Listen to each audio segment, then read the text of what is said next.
أعوذ بالله من الشيطان الرجيم بسم الله الرحمن الرحيم الصلاة والسلام على رسول الله وعلى آله وأصحابه أجمعين. Hörmətli əziz din qardaşlarımız, dərslərimizi davam edəmiz. Həm bugün dərsdə biz Mövlid bilən inşallah tanışırıq. Həm də Mövlidni isbatlı, həm də legitimliğin turunda dəlilləri getiririk inşallah. Əlbəttə Mövlid nərsəni anlata.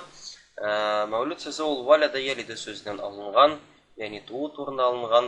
Həm adətdəyişə Mövlidni ol Peyğəmbərimiz tuğu bilən bəylilə. Yəni Peyğəmbərimiz tuğu münəsəbəti, şəra, bəyram, Mövlid bəyram deyib atala.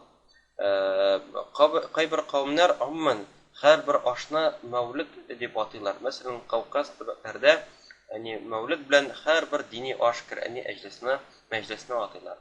Əlbəttə Mövlid bəyramları, Mövlid məclisləri onlar kim taralğan İslam türbəklərdə həm ғалимlər şuşa Mövlid məclislərini hoplayırlar, həm ütkərərlər indi. Hər Rabiul Awwal ayın uzduralar indi türlü kişilər bilən, türlü məclislər bilən, həm zikirlər bilən, Peyğəmbərimizin tarixini oxuyub, hədislərini tınlab, şulay matur etib, görkəm getirib, şuşu günlərin, həm günlərin uzduralar. Hətta ayrışa halaviyyətlər, yəni türlü ballı rizqlar, türlü ballı pirojnilarma, tortlar pişirərlər, həm də şuşu küçtənəklərini ballarga taratalar. Bunun bilən Mövlid bəyramının xürmətin, Peyğəmbərimizin büyüklüğün, alıqlığın, yəni Peyğəmbərimizə qaranı məhəbbətini ballarda uyatalar. Şunday görkəm yolalar əlbəttə indi İslam türbəklərdə var, həm bizə də gerək indi tırışırıq, şuşu Mövlid bəyramın, Mövlid ayın daha da köbrək izgilikdə, köbrək Peyğəmbərimizin iskə çürüb, onlara salavlar edib, hədislərini oqub, onun tırmışını oqub ötkərigə inşallah. Mövlid bəyramın ötkərinin şəriət gözləyindən qaraganda xalq tradisiyalarının legitimliyi həm Allahın dini ibadətə qatnaşı müsəlmanlar arasında көп qarşılıq tudurar. Mövlid həm vəfat bulan kişiyə bağışlanğan məclislər ayrışa көп soravlar tudurar. Mövlid bəyramın birinci bulub Patşa Əl-Muzaffar Əbu Said Əl-Kukbari ibn Zeynuddin Ali ibn Biktakin kırtkən. İbn Kəsir jitkirünçə Әлігі кіші бек ақыллы, батыр һәм ғаділ болған, нәк ул Рабиул Awwal ayında зор бәйрәмнәр үткәрә башлаган. Мәүлид легитимлыгы хакында дини аргументация килгәндә, ислам тәгълиматчылары түбәндәге дәлилләр китерәләр. Ягъни хәзер инде без Мәүлидның дөрес булуын турында ачыклыйбыз һәм дәлилләр китерәбез. Нигә аларны әйтәбез? Чөнки кайбер мөселманнар, ягъни хаталанып, Мәүлид бәйрәмен бидгать дип саныйлар. Peyğəmbərimiz onu ötkərməyən, şuna görə siz də ötkərməyiniz, əgər də siz onu ötkərsəyiz, siz zor günah deyib əşliyirsiniz, deyib eytərlər indi. Biz indi kirisincə eytəbiz, əlbəttə Mövlid var, hətta Peyğəmbərimiz onu ötkərdə, lakin indi bəlkə başqa rəvişdə, lakin ötkərdə öz bəyramın, həm indi səxabələr də indi, ümumən indi Peyğəmbərimizin hər daim maqtılar, salavlar eytərlər, həm ғалимlər şuşu dəlillərini getirdiler. Birinci dəlil, Peyğəmbərimizin sallallahu aleyhi ve sellem Mövlidin ötkəri Allah tarafından saylanğan Peyğəmbərgə şadlanudur. Hətta şunday şadlıq arqasında kəfir də fayda tapqan. 9-cı dəlildə bu sıravını tirəndirək qarab getirimiz. Çünki asılda bu sıravlar axşar, qərşə, hətta dəlillərini getirir usulları ayırsalar da, bizning o'zimizning bu tekshiruvimizda qavatlavini buldurmas uchun şol usulni qo'llandik. Buxoriy rivoyat etgan hadislar jiyintig'ida xabar etilgancha, Abu Lahabning har dushanba kunida g'azablari jingaylaydilar. Chunki u Peygamber sallallohu alayhi vasallam tug'u haqida shodli xabar keltirgan, Suvaybani qilliqdan ozod etgan. Al-Hafiz Shamsuddin ibn Nasruddin ad-Dimashqi bu haqda bulay degan. Hatta shunday qabahat, kafir bo'lgan kishiga va Qur'onda da onun turunda Tabbat surasining 1-oyatida Abu Lahabning Әбу Ләхәбнең ике кулы кырысын һәм һәлак булсын дип әйтелгән. Шулай ук бу кешегә мәңгелек җәһәннәм вәгъдә кылынуына карамастан җәһәннәмдәге газап һәр дүшәмбе көнендә җиңеләйтелә, чөнки ул Пәйгамбәребезнең саллаллаһу алейһи ва саллям туу турында туу белән шатланды. Шуңа күрә гади мөселман кешесенең хәле нинди булырга тиеш? Ул бит гомере буе Пәйгамбәребезнең саллаллаһу тууына шатланып яшәде ва бер Аллаһлык динендә вафат булды. Бухари үзенең сахих риваятендә китерелгән бу кыйсса никах турындагы бүлектә китерелә. Һәм ул хадис мурсалдыр. Шул кыйссаны Аль-Хафиз ибн Хаҗар Фатхул Бари китабында риваят итә. Аль-Мусаннаф китабында Имам Абдурраззак Ас-Синани үзенең Ад-Далалул китабында, Аль-Байхақи Аль-Бидая ва Нихая китабында Пәйгамбәрнең саллаллаһу алейһи ва саллям тормышын тасвирлаган өлешендә Ибн Касир, Хадайқул Анвари китабында Мухаммад ибн Умар Аль-Бахрак, Шарх ас-Сунна китабында Хафиз Аль-Багави, Ар-Рауда Аль-Анафи китабында Хишам ас-Сухайли, Бахҗатул Мухалифи китабында Аль-Гамири шуны ук язганнар. Бу кыйсса мурсал булса да, ул барыбер асылда кабул ителә.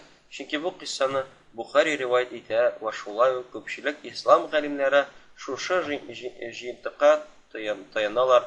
Бу хадистә хәләл яки харам турында әйтелми, фазилатлар, манақиб һәм хасиятлар, хасаис турында әйтелә. Шәкертләр ва шариат кануннарын өйрәнеп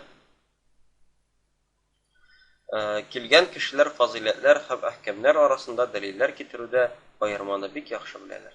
Аларның игелекле гамәлләре өчен кафирләргә файда китерү мәсьәләләре буенча илаһият галимнәрнең төрлечә фикерләре бар. Бу хезмәтнең максаты аларны җентекләп тикшерү түгел. Сахих китабында бу мәсьәләнең нигезе Аллаһның Расулы саллаллаһу алейһи ва саллям үтенече буенча Абу Талибның тәкъдирен җиңеләйтү. Икенче дәлил. Аллаһның Расулы саллаллаһу алейһи ва саллям үзенең туган көнен үзе дә зурлаган. Туган көне өчен Аллаһка зур рәхмәтен белдергән. Ул аны Аллаһның пәйгамбәргә саллаллаһу алейһи ва саллям бүләк иткән Аллаһ ниъмәте итеп кабул иткән. Аңа бу дөнья тормышы тизеп бүләк иткәне өчен шиксез рәхмәтле булган. Чөнки Аллаһның бу рәхмәте пәйгамбәрнең саллаллаһу алейһи ва саллям бу дөньяга килү аркасында җирдәге бар җан ияләре дә зур шатлыкка ия булганнар, бәхеткә ирешә алганнар. Туган көннең аллауны Пәйгамбәр саллаллаһу алейһи ва саллям ураза тотып билгеләп үткән. Бу турыда Муслимның Абу Катада тапшырган хадисендә булай дип әйтелә. Пәйгамбәрдән аңа Аллаһның сәламе ва рәхмәте булса иде. Дүшәмбе көнне ураза тоту турында сорагач, ул шулай дип җавап бирде. Дүшәмбе минем туган көнем, һәм бу көнне миңа вахи индерелде. Аллаһ Расулының саллаллаһу алейһи ва саллям бу сүзләре шундый мәгънәгә ия.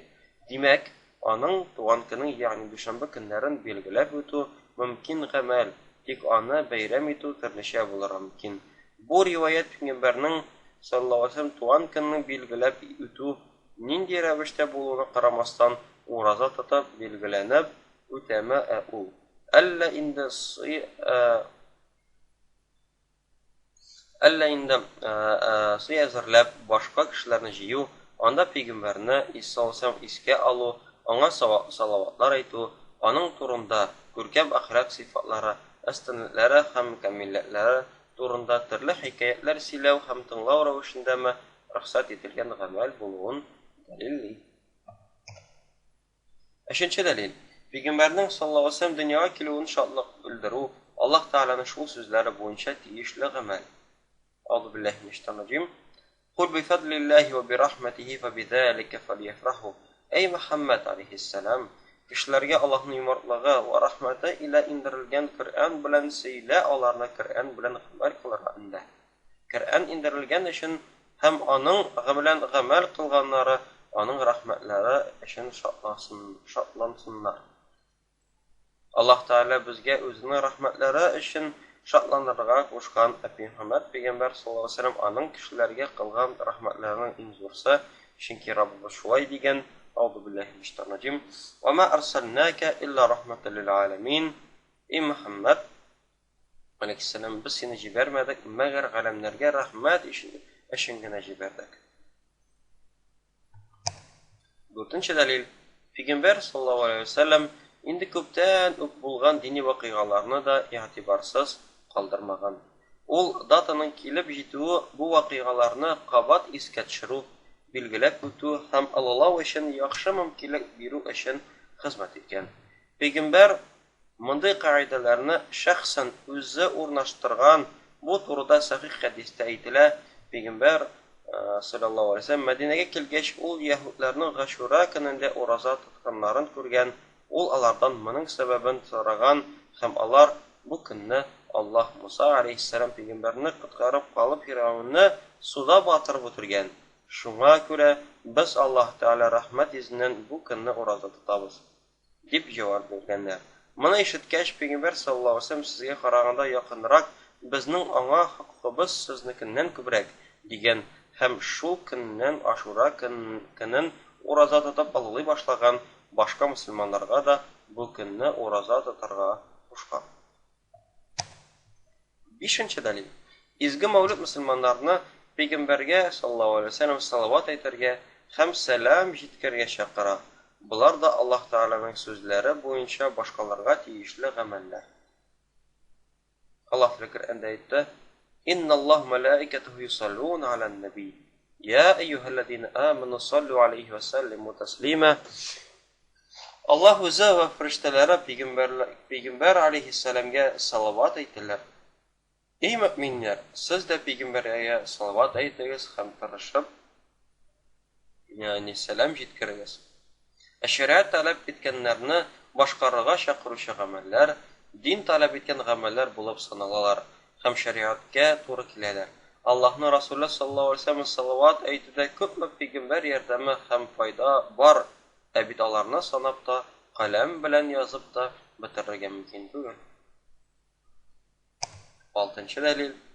Изге мәүлид вакытында мөселманнар гүзәл пәйгамбәрне саллаллаһу алейһи ва сәллям искә алалар, ан мөгъҗизаларын, тормышын бәян итәләр һәм алар белән танышалар. Безгә Аллаһ Расулы саллаллаһу алейһи ва сәллям һәм аның гамәлләре белән танышырга, аңа тәкълид итәргә, аңа ышарга, тырышырга, аның гамәлләрен үрнәк итеп алырга, аның мөгъҗизаларына ашарга, галәмәтләрен акларга кушылмаганмы? Бит мәүлид турындагы китаплар бу максат һәм таләпләргә тулысынча җавап бирә. 7нче дәлил. Аның камил сыйфатлары һәм мактарлык игелекле холкы турында сөйләп аңлатып, пәйгамбәр саллаллаһу алейһи ва сәллям алдындагы бурычыбызны бик кечкенә генә өлешен булса да башкарып, аны өчен әҗерен алу пәйгамбер саллаллаһу алейһи ва сәллям заманында шагыйрьләр Аллаһ Расулы янына килеп, аңа багышланган мәдхияләр аңа укый торган булганнар. Пәйгамбер саллаллаһу алейһи ва сәллям аларның бу эшеннән бик канәгать була торган була һәм бу гамәлләрне хуплаган.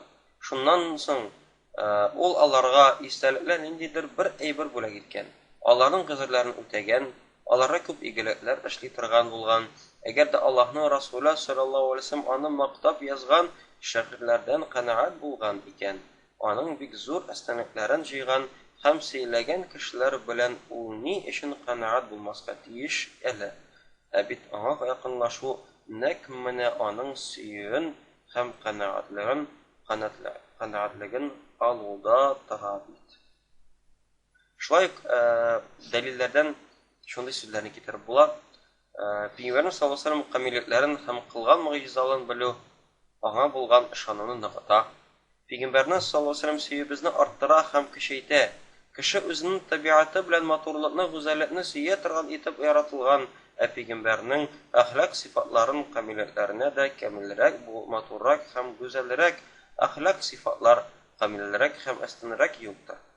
Пәйгамбәргә саллаллаһу алейһи ва сәллям булган мәхәббәтне арттыру, аңа булган ышанычны камилләштерү шәриат белән таләп ителә.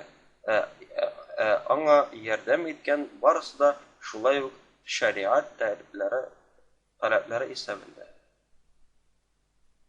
Шулай әйтеп була, мәүлид вакытында мөселманнар бер урынга җыелалар, Аллаһны зикр итәләр, бер-берләренә бүләкләр тараталар, пәйгамбәргә саллаллаһу алейһи ва сәллям салават әйтәләр. Булар барысы да сөннәт гамәлләр. Гамәлләр барысы да шариат тарафыннан бездән таләп итәләр, алар мактауга лаек гамәлләр. Бу фикернең файдасына сахих риваятлар сөйли, алар безне шундый гамәлләр кылырга өндиләр.